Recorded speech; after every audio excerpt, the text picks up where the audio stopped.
Yeah, I've seen it all. From corner hustles to courtroom busts. From fast money to feds knocking at dawn.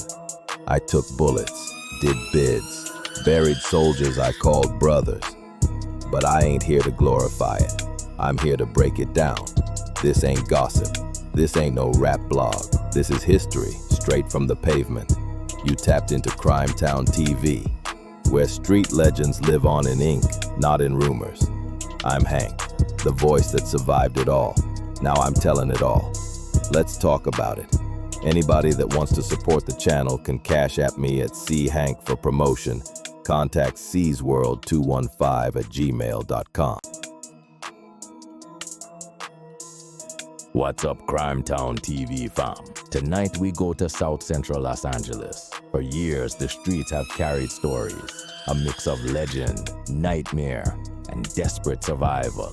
In August 2025, those shadows were pierced by federal law with an indictment that named 11 alleged members of the Hoover Gang. Behind these names, the city's most vulnerable, dozens of victims, and a gang enterprise accused of orchestrating widespread abuse and exploitation.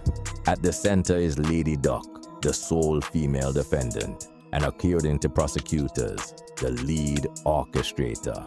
Federal agents allege Lady Duck and her crew ran operations in infamous motels and even out of a clothing store, trafficking individuals lured from foster care and unstable homes. Coercion, violence, and branding weren't just tools of oppression, they were marks of control. Some victims were literally tattooed with the names of their abusers. But this case is about more than trafficking. The indictment details hundreds of criminal acts: drug trafficking, money laundering, firearms and intimidation, social media and music videos. Once a means of flexing and fame, became a digital trail for the feds. Instagram posts, rap lyrics, and online bravado documented crimes as evidence. Among those charged stands 4,000 pesos. A rapper prosecutors claim used his spotlight to recruit and coerce, with promises of stardom that quickly turned to threats and abuse. Federal investigators spent years piecing together the enterprise, using the RICO statute to target not just individuals, but the entire structure of the Hoovers. Leadership roles were clear.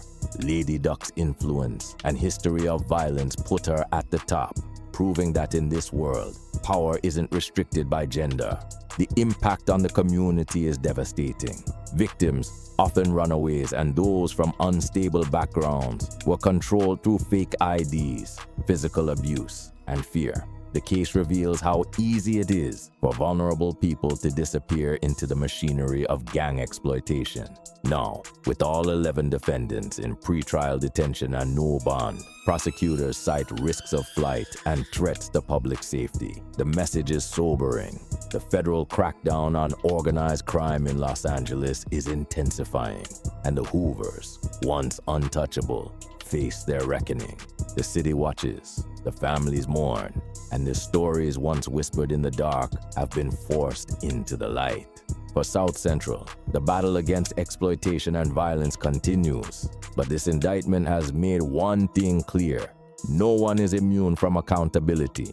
That's all for today on Crime Town TV. Thanks for tuning in and taking this ride through the real stories behind the streets.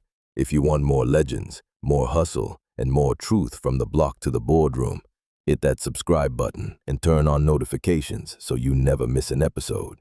Drop a comment, let us know who you want to hear about next. Until then, keep it locked and stay sharp. This is Crime Town TV, where the streets talk and we listen. See you next time. Peace.